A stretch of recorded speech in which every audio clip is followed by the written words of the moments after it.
tanda berkah. Makna barakah apa? Makna barakah ziyadatul khair wa dawamuha. Ziyadatul khair wa dawamuhu, bertambah kebaikan, wa dawamuhu, terus menerus dalam kebaikannya kan barakah.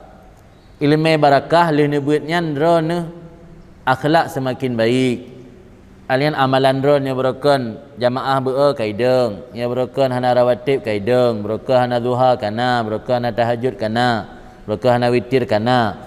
Yang tanda barakah. Tanda barakah kan ziyadah khair, bertambah kebaikan. But hana berletrip tapi kebaikan na yang kun barakah. Lagi orang umur hana panjang tapi manfaat dari umur gakyan luar biasa. Ya contoh Munawi umur gakyan 46 tahun. Nah berapa 40, nah berapa 45, nah berapa 46 tahun. Tapi barakah ilmu beliau sampai orangnya terasa. Abu Yam Dawali pada berah contoh je utat. Lagi yang sit. Abu Ya dah hana 50 meninggal beliau. Tapi barakah luar biasa, dunalahi ulama didikan beliau. Yang kan tanda barakah. Ini ingat macam menyona kebaikan watena yang kan barakah. Zira napen yuta, ngampen yutanya habis lawa nama honya hana barakah.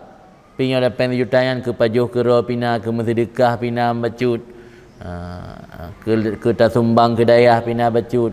Ta bantu go pina bacut. Hai peng beuk sagai tapi mumpuk pakai bacut tepatnya kan barakah. Pipeng 62 juta, nama moho habis.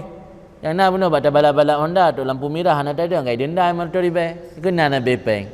Bepeng bayar hana manfaat. Ya ke hana berkat. Tidak orang peng motor ribe tapi motor ribe nya terus bak akhirat asal kebubut. Nah orang peng 50 juta tapi hana manfaat ke akhirat bacut. Terbuang menjadi debu yang berterbangan.